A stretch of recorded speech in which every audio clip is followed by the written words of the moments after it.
Unmute. Are we all unmute?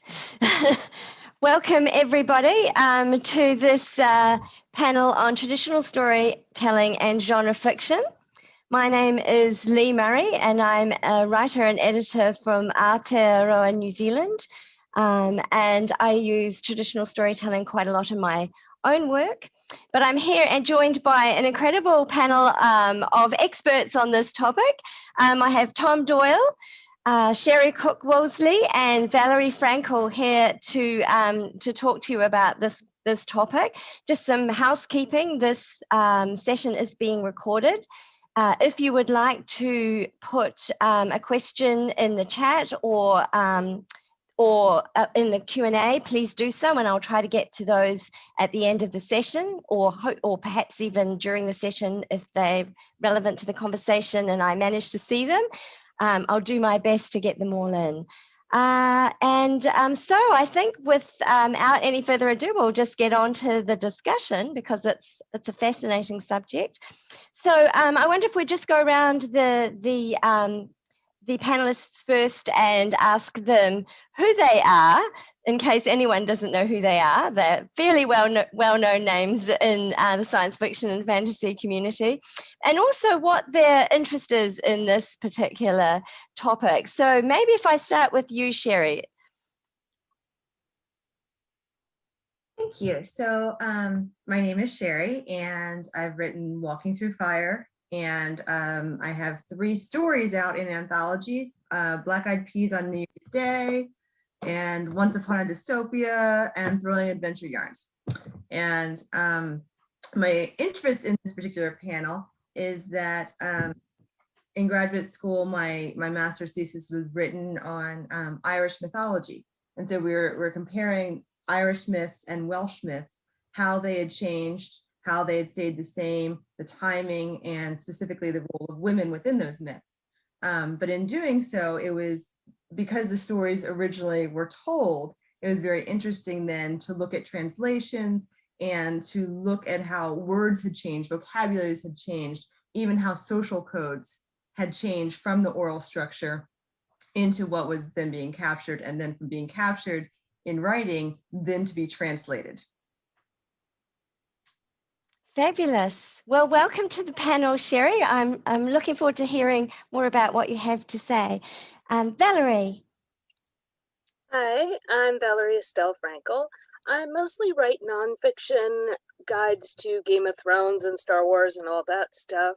My first book of that sort was From Girl to Goddess, which looks at the heroine's journey in all world mythologies and folklores and a little modern fantasy. So I was really looking at what they all had in common and what story pattern we end up with.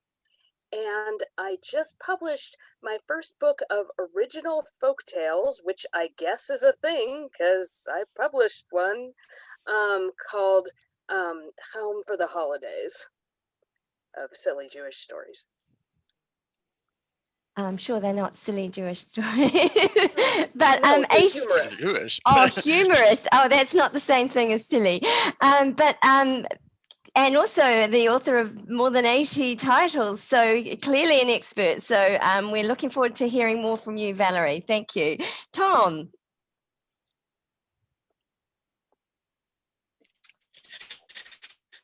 So I'm Tom Doyle. I'm a trilogy that tried to fuse a lot of American folklore with the kind of 19th century canon of the uncanny to create a sort of American magical myth. And I was also in college, I was surrounded by folklore and mythology majors. And so everywhere they had Albert Lord's The Singer of Tales going around, and I kind of absorbed a lot of the interest from my friends who were all very into oral tradition and talking about it. I've done a couple stories that kind of derived from it, including one called The Garuda Bird, which took a story from the Panchatantra. My most recent book doesn't really have any oral tradition as such. It's a kind of psychological space opera called Border Crosser, about a extreme secret agent in the future on a quest for revenge and personal salvation. So that's me, Sounds and that's my interest. That sounds fabulous. Congratulations on the new title. So let's just get straight in. Let's ask our panelists, what place do traditional stories have in genre fiction? And just a little bit more about how you've used traditional tales in your own work. Sherri, should we start with you again? Sure. That's mean, isn't it? Making you start the topic. I'll switch it around later. So for my debut novel, which is Walking Through Fire, I combined Sumerian mythology with a modern day setting, right? And so I was taking the stories that I was brought up in a Southern Baptist tradition. So I was reading the Old Testament as literal truth, right? That there were old gods and you weren't supposed to worship them or bad things happened, right? That was what I was brought up. And so to me, that oral tradition of hearing these stories as a child captured my imagination. And later as an adult, it came out in my writing. So I'm using that oral tradition to push the mythology and combining it with my experiences of being a mom, and then adding in dragons, because you always have to add in dragons. Can I just ask you, when you say you've used them, how do you transition into those? Do you seek in through a flashback, or do you have some technique that you use to incorporate those particular aspects of folklore into your work? Sure, that's a great question. And for for this particular novel, I literally had gods walking down Wolf Street in Baltimore. They arrived in fire, they were released from their prison, and they literally walked down and started changing things, creating territories. And so again, for example, if I'm using the god An, who was a sky god, he becomes, an entity who calls himself the weatherman. And so he's modernized, but I'm still drawing from what were the areas he controlled. If I'm doing Enlil, then we have a god who uses wind. And so he's going to set up farms to collect energy power, from the wind, and create his territory in that way. So I'm trying to use what they were interested in and just put it in a contemporary setting as they try to navigate modern humans who are maybe not so happy about this.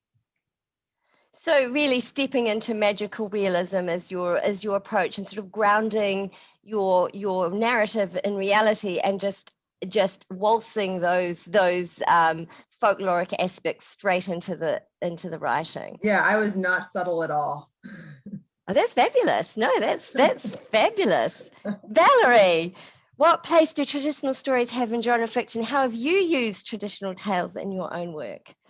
Yeah, back in the day when I was still attempting to do original fiction, I injured my wrist enough that I wanted to switch to dictation software.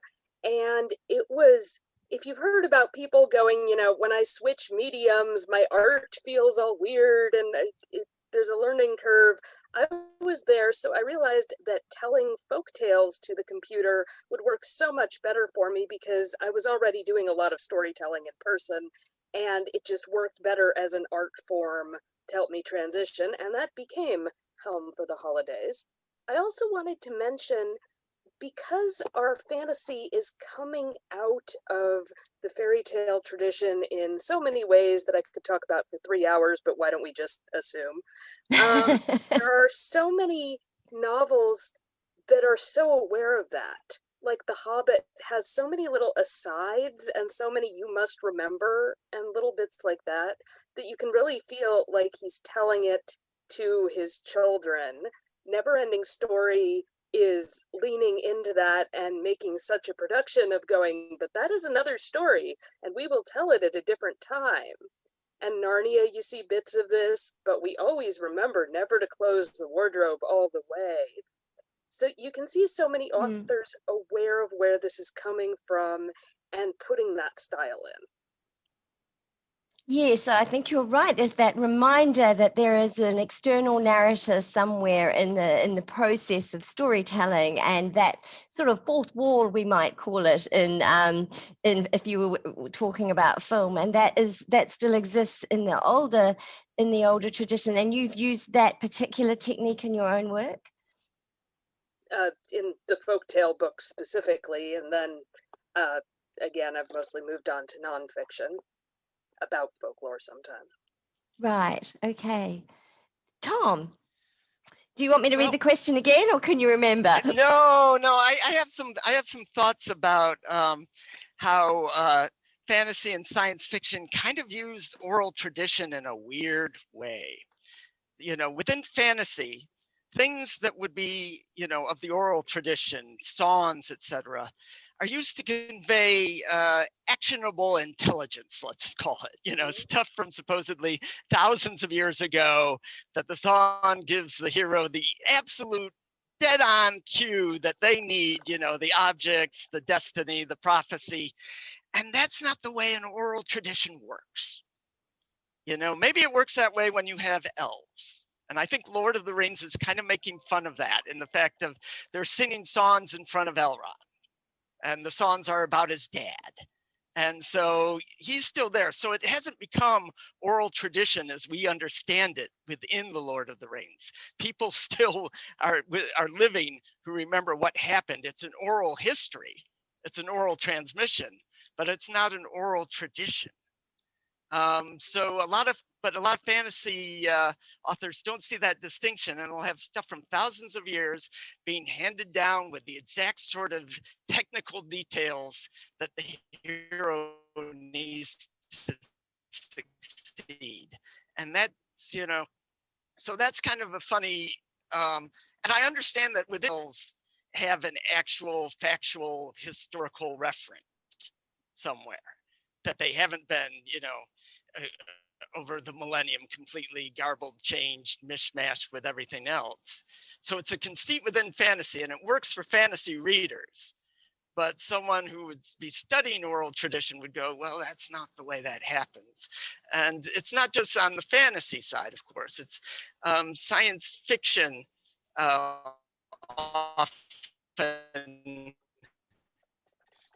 has, well, sometimes it has fun with this, like oral storyteller telling these stories about Max, and at least the middle film very much resembles the Iliad, you know, and so he's telling the story about Max and this besieged compound and all that. So that's one use, but you get people who don't seem to understand long time and what happens to narratives. Like, as much as I like Neil Stephenson, his 7 Eves imagines a future where everyone's just running the same old videotapes from the primal event, and they haven't gone on and created an oral tradition off of those events because they still have these literal tapes right in front of them. So it's not, he's trying to create an analogy to something like the early epics of humanity, but he does it in a way that would not work in the same way. And he doesn't seem to be conscious of the difference. As for myself, I've riffed, I had one story, as I said, that riffed on the, well, I might not have said it yet. I had a story called The Garuda Bird that used a story in the Panchatantra. And I used to retell that story to friends and such over and over again, embellishing, changing it, until it became my own. And then when I sat down to write it, I mashed it up with Bollywood and, you know, other aspects of kind of India's history, and put together a little Bollywood film on text based on this very old story called, and the story it was based on was The Weaver and the Princess. I think it was the original. And it's the old aspect of dressing up like a god to impress the princess. But everyone knows that this guy is just dressing up in my version of the story. He's trying to reenact a Bollywood scene. And it's so that's probably where I had the most fun with this sort of thing. But I just think it is interesting how we go as science fiction fantasy writers, we go to oral tradition to find our stories, but we don't necessarily get both parts of it, the oral and the tradition. Yeah, I think that's a really great point, because, you know, stories do evolve, and according to geography and time, you know, over time, and who's telling the story makes a difference. You're dead right. So that accuracy gets a little fuzzy. Take this downstairs. This is breaking up. That's fine. And I think also we need to remember that storytellers use it as a device, don't we, in order to move our plots along, and in order to develop our characters in terms of, you know, sort of ground them in some kind of context. So I think Tom's points are excellent ones, and something to remember. And of course, oral storytelling doesn't just come, I think, with just the words.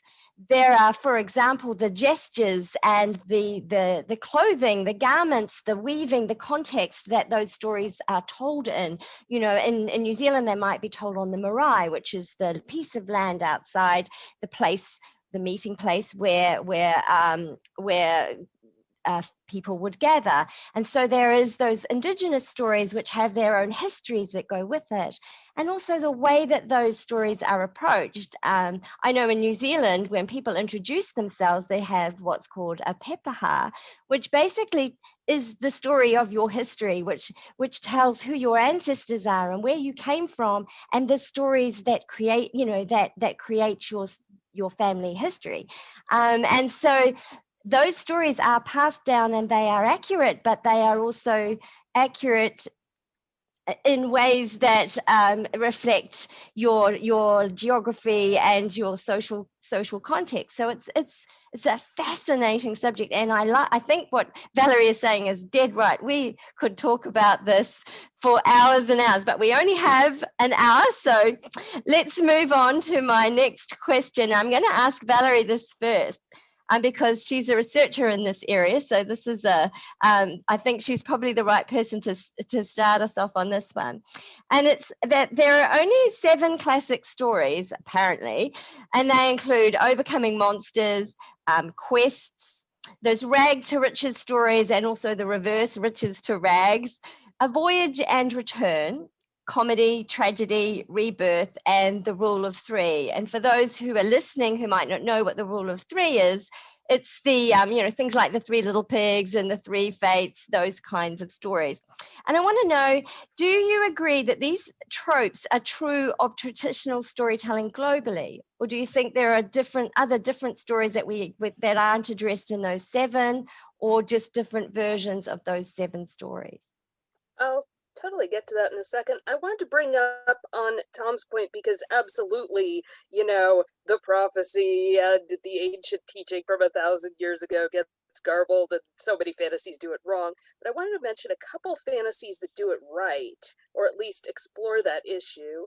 Jane Yolen's Books of the Great Alta and Ursula K. Le Guin played with this with her character of Tamar, and her book Always Coming Home. All of them emphasize how much the folklore got it wrong, and the folklore reinvented the character, and the character is struggling with this inaccurate legacy, and all the little rhymes are getting it wrong, and really plays with how the stories change. So if people are interested, I'd recommend those. Going back to the question of the tropes, I have heard, I'm also an English professor, and play with folklore. I have definitely heard of that list of 7. I have also heard that there's only one story. People go out a child and come back an adult, which would be the hero's journey, basically. I've also written a book on why girls are not exactly on the hero's journey, and now my villain's journey is going to be out any minute now, which was one of the newer story tropes, kind of. So I would argue that you could absolutely argue that, but you could absolutely argue the opposite, or condense some of those categories, or so forth.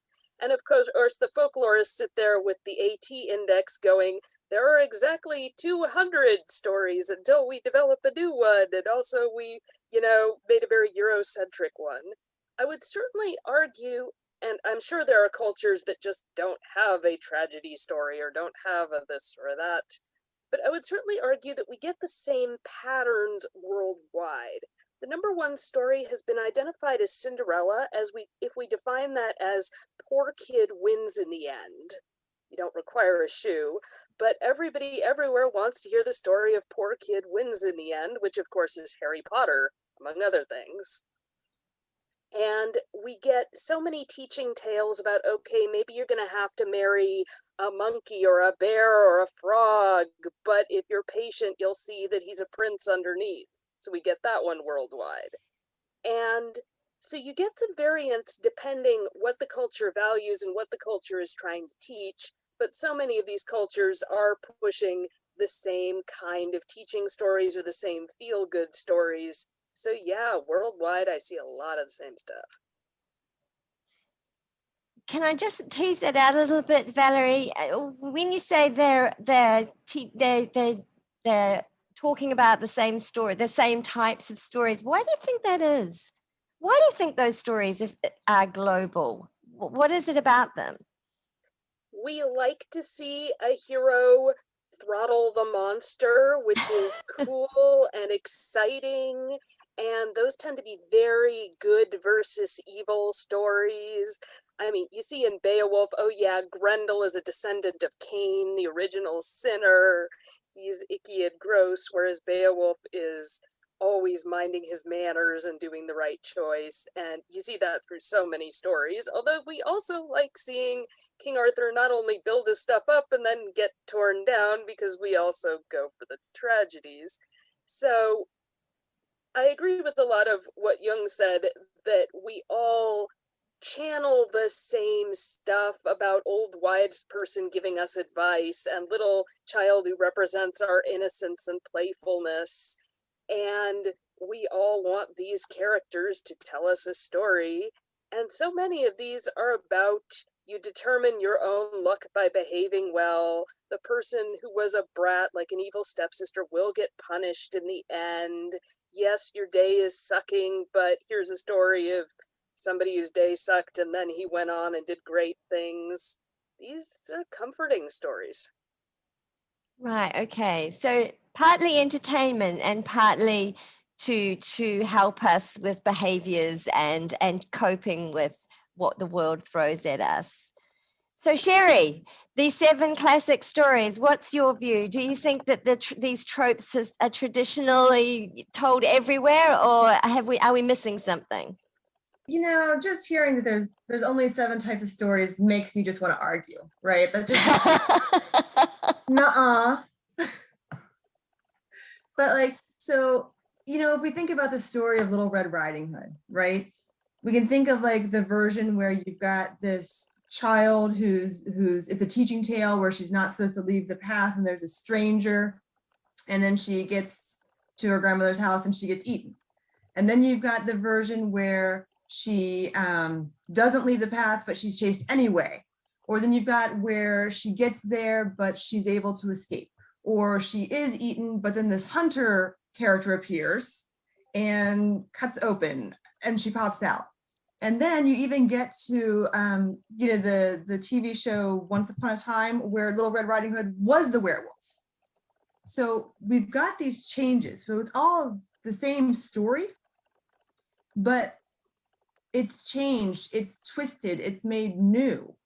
And so maybe, to bring it back to your original question, maybe you can have one story which is actually all 7 stories by just twisting it, looking at the characters, seeing, taking Little Red Riding Hood from being a victim in the closer to original stories that were, collected, to changing it to she is the one who's actually assertive. She's proactive. She's the one who's making changes in the story at the end, at the beginning, whatever. So maybe that's my answer, is that you can have the same story and it actually fulfills all 7 functions if given enough time to pull at the threads. Right. And I mean, your interest is more in European-centric folklore, and do you think that perhaps some of the more lesser known Indigenous folklore might offer different opportunities? Is that something you've explored, Sherri? So my specific master's thesis was looking at Irish and Welsh. So from that point of view, I was definitely looking at how the role of women changed and trying to pick which of the stories maybe seemed older because of the vocabulary, and then seeing which seemed newer. Looking at in Wales, they had a lot of influence from France. They had storytellers who went back and forth. And so by looking at that, we're trying to say, okay, how were women originally seen? And then we're backing that up by looking at like legal documents. So, you know, if we have a legal document saying that women in Ireland could own land, then that's going to back up how they're seen in the story at that time. Whereas other researchers may have later said, oh, well, that doesn't make sense that women own territory. So that was just, you know, bad storytelling. Well, no, we can actually look at other factors and say, we think that was true. And here's how we can prove it.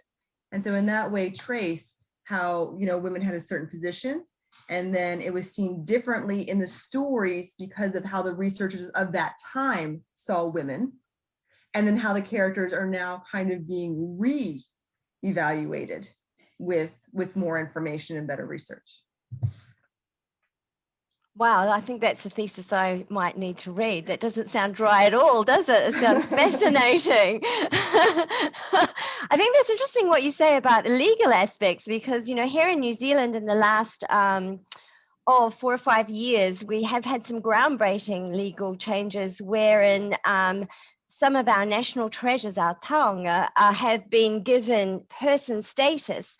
And so for me, who I write stories about, I've written a story about a taniwha, which is a serpent creature in the forest in the Uraweras. That Urawera forest has been made into a person and given its own status as an ancestor and as a living, breathing being in our community. And so that is a huge step for what is a part story. You know, it's a living, a little bit like you were saying, you just throw your gods straight into the world. That's how we live here in New Zealand. So I find that fascinating that you've done that research and looked at the context and how that actually works, because I do believe that the traditional storytelling has to change and adapt according to the social context and the environment that we're in. So that is absolutely fascinating. So how are we with your tech now, Tom? Are you able to answer this question about the 7 classic stories now? Well, yeah, the one that always comes up for me when people either have a definite set of types or refer back to hero's journey and such, one that comes to my mind are or it's actually 2 that now that I think of it, are the big war epics. So the Iliad and the Mahabharata. I don't think they fit. I think they are just big sprawling war epics, you know, that people are killing people. And even as illustrations of passing on cultural knowledge, this is what a warrior is supposed to be. Well, not all the warriors in those epics are the way they're supposed to be. In fact, you know, they're doing anything to win, they're behaving badly, but they are big war stories. And you know, the audiences really seem to like, you know, and they do delve into them for cultural knowledge. You know, you could justify anything if you could quote Homer back in early Greek, you know, that's, you know, kind of like a chapter and verse thing. Well, they did it that way, you know, in the Iliad or the Odyssey, so that's got to be fine now. And you see that a lot. But I don't think they necessarily match to type very well. And the heroes in them don't match to, they are heroes because they are excessive. They are not heroes because they are good. You know, and to be a Greek hero is to be excessive in some way and not always in a good way. So that's one thought I had on that, but I wanted also to respond to something. I was getting some fractured signal, so I moved, but I heard you say in response, talking about the actual performance of the oral tale. And I wanted to mention one thing that I was just listening about, that there, with a lot of the audience interaction with an oral telling, sometimes there are some epics, like in the south of India, there's this I think it's called the Sherri epic. And during that epic telling, it's a lot like if you know the syncretic religions in Brazil, the audience members get possessed by the deities and become part of the story. You know, so the storyteller's doing their storyteller thing with the usual formulas and, you know, the repetitions and such and variations, and the audience gets that far into the story that they become part of the story. And I think that's something that this, you know, it's taking things like cosplay and LARPing to a whole nother level when you actually feel the god riding you in that way. You know, that's more than, you know, the fandom for our epics. It's so, and I have been to an Umbanda ritual in Brazil and seen that when it happens with people, and that is, you know, yes, it's a very different experience to be there in the theater where the telling was supposed to happen.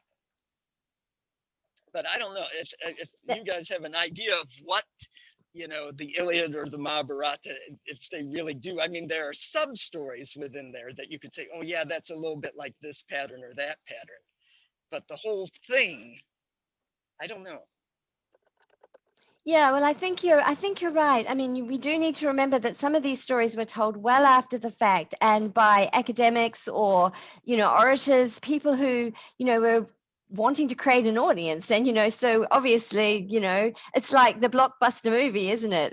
It's you know, how do you generate an audience, engage people, so you make your hero something amazing, and you forget that he's just a farmer, you know, or probably turned up to war with a pitchfork or something. So who's telling the story is also important, and when it is told after, you know, because a lot of the times those stories were told 2 or 3 centuries after the fact, and it's just, you know, so. But yeah, I mean, you only have the Iliad because you have basically a dark age right before it where no one's writing. So just civilization collapses right after the traditional date of Troy. Nobody has, you know, everyone forgets letters. So you got a good couple, you know, few hundred years for that to stew in oral storytelling before people have letters to write it down again. So it becomes a bit like the I caught the fish this big to this big to this big kind of thing in those dark ages. So that is really an interesting perspective, and I've got so much more to ask. I see a few people are putting some questions in the chat. I will try to get to them towards the end, but I have so much more to ask everyone, and these answers are so fascinating. So I wonder if I could ask you all, to what extent do you believe that traditional storytelling still resonates? And I wondered if you could talk about the content and also the process, so the kinds of ways that we tell stories. So maybe I'll come back to you, Tom, and let you follow on. Okay. I was recently listening to a professor talk about oral tradition, you know, orally through, you know, listening to lectures. And he had the interesting perspective that you know, this last century study of oral tradition and making, you know, regarding it at least as important as written tradition and or rather literary writing, that it actually helps us look at things now like memes, because with the use of memes, you get this sort of structure that's put out there, and then endless variation, and to the point of where it becomes very difficult, even with our technology, to determine origin points. So that instant going out there, people taking it, people tweaking it a new way, and yet still having the resonance of, oh yes, this is the meme of the guy looking at the other woman while he's walking with one woman, you know, and this connects to all the other times I've seen that, but now it has these categories, and isn't that clever? He thought that meme theory and oral tradition had oral tradition studies have informed our ability now to look at things that happen on the internet, that happen in the variations we create with our technologies. So it resonates. Certainly, the study of it, the academic study of it, still resonates in even what we're doing right now. You know, that's. Yeah, I've just had the vision of, Bernie Sanders memes with his mittens and all the different places. And now you talk about that. That's actually such a valid point because it is modern folklore in action, isn't it? That we're all talking about these things. So that is an excellent point.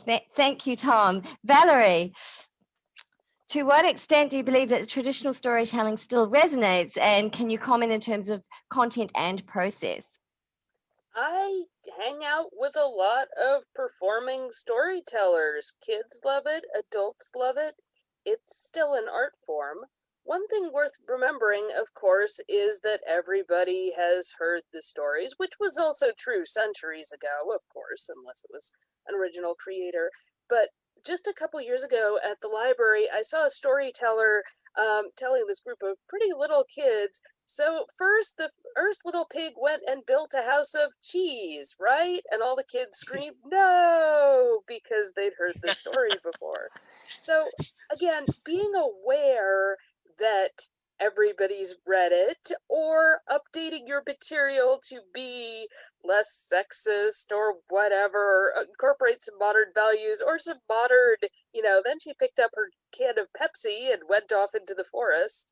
There are so many things that we can do to indicate that we realize what century we're in and still keep the fun of storytelling.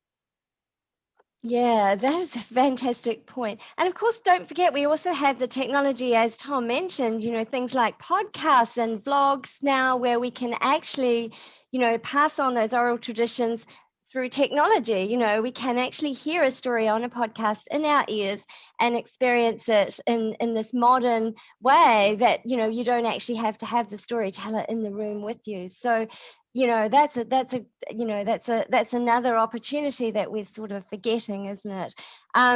Thanks, Valerie. Sherri, and look, I've just been given a 13-minute warning. I can't believe this has gone so fast. I feel like we've just started. Sherri, to what extent do you believe traditional storytelling still resonates, and can you talk about content and process?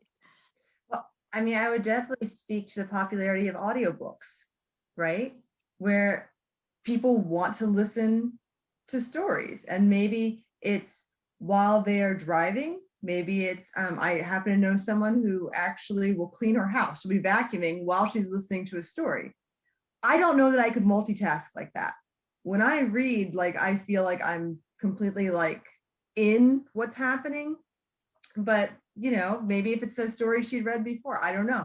But I think that there is this hunger and this demand for, we want to listen to stories. And through music too, of course, which we haven't even touched on, which is a massive area of storytelling. I went through the desert on a horse with no name. There's so much storytelling in music and ballad and poetry that, of course, has always been an oral tradition.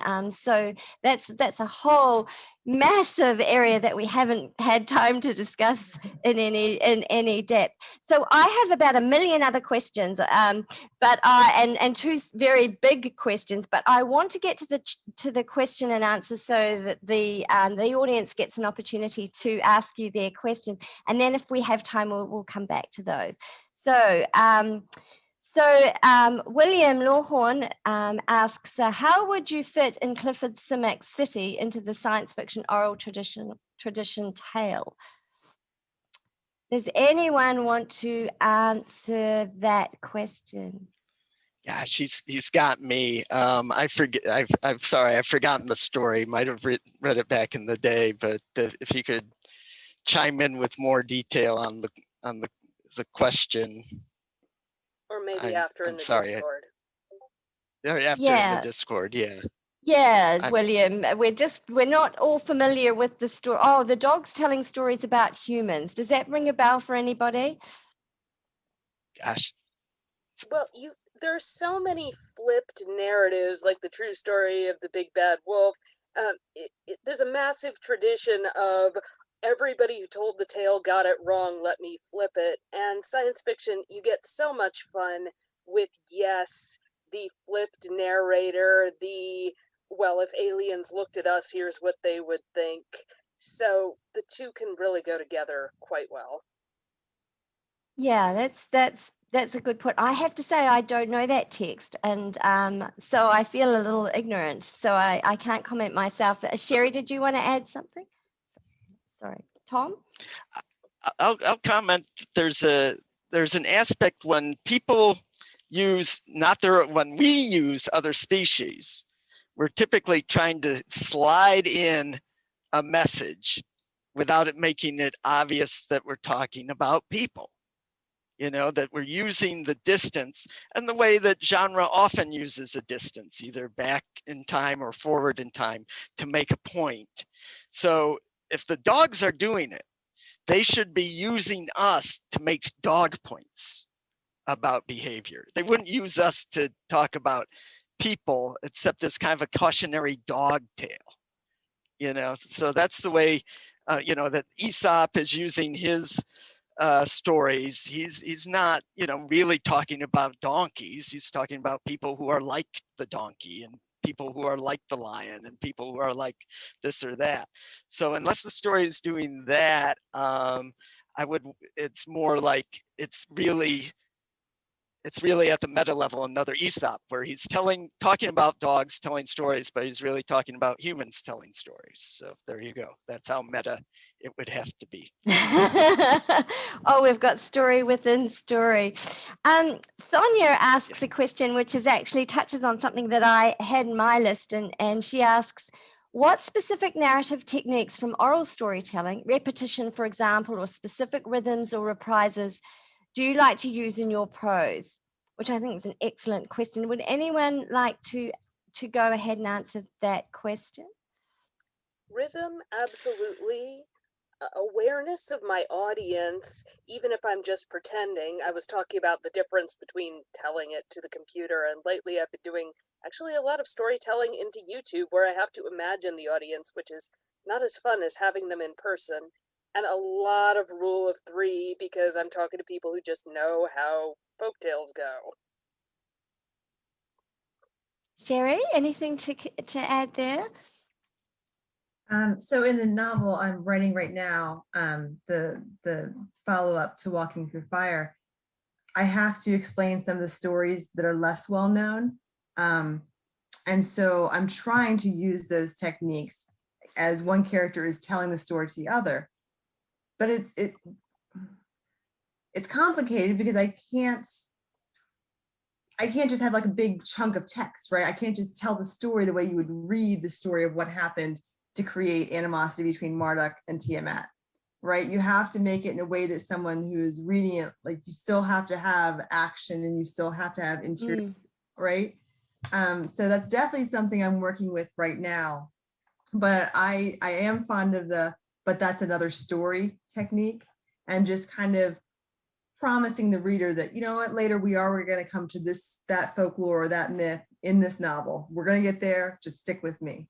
So I one. Tom, did you want to add anything? Yeah, so I don't usually use the kind of repetition at the level of epithet, you know, Hector with the shining helm or any of that stuff. But the repetition that you see in Hebrew poetry as passed on in the Psalms, that Tolkien uses to great effect in various parts of Lord of the Rings, like at the end of the Siege of Gondor, the bit where the hammer of the underworld is going against the gate.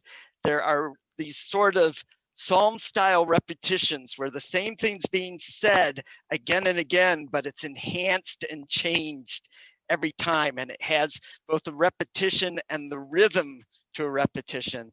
There are various spots, and I can't think of where I did it now, but I really admire that particular bit, even though with repetition, a lot of editors and readers will get impatient with you. And that's tough because we aren't a good oral tradition audience so much anymore. But I really admire that part. That part just rocks my world every time, and it comes to that just wonderful conclusion. So that sort of repetition, I think, is excellent. And it's in the Psalms too, where all these different variants, line after line, will be said of basically the same thing, but in different words, and amplifying your understanding of what's being said. I think that sort of repetition really works for me, even when you're doing something for a literary audience.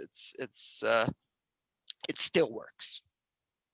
Okay, well, we have 3 minutes left, so that's the three of you. Please tell us where we can find you on the net, and what you're working on next. So we have a 1 minute each. Sherri, please go ahead. So my website is www.tasteofsherri.com. I'm on Instagram, Sherri.Woosley. I'm on Twitter, Facebook, Sherri Cook Woosley. Great, thank you, Sherri. And Sherri is likely to be in Discord later on, so if you want to talk to her a little bit more about her thesis, then please do bail her up in the back rooms. Valerie.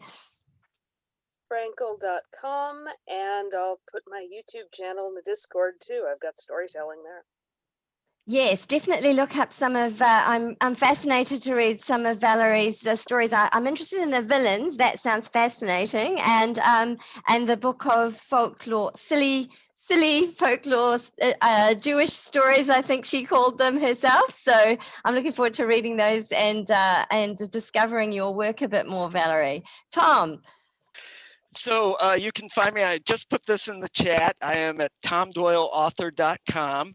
My latest is Border Crosser, but coming soon, I've been working on a series of adventures for graphic audio set in the 6th century BCE. At the same time, Pisistratus in Athens at that time, by the way, is putting together the text of the Homeric poems. So it's kind of exciting from an oral tradition point of view.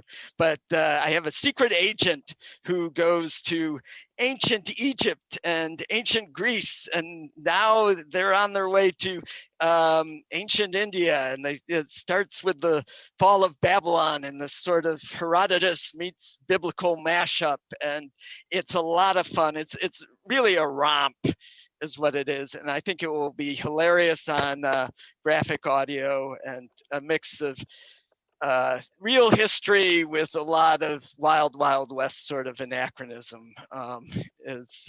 Congratulations, that sounds amazing. Should be fun. And well, thank you all very much for your contributions. My name is Lee Murray. You can find me on leemurray.info. And if you want to check out my work, this is my Bram Stoker award-winning anthology Black Cranes, Tales of Unquiet Women. And also my Bram Stoker award-winning fiction collection, Grotesque Monster Stories. So thank you all for joining us for this absolutely fascinating conversation, especially to my panelists, Sherri, Valerie, and Tom, and to our tech person in the background who kept everything rolling, Sam. Appreciate it very much. Hope you enjoy the rest of the convention. Thanks, everybody. And that's us out. Thank you.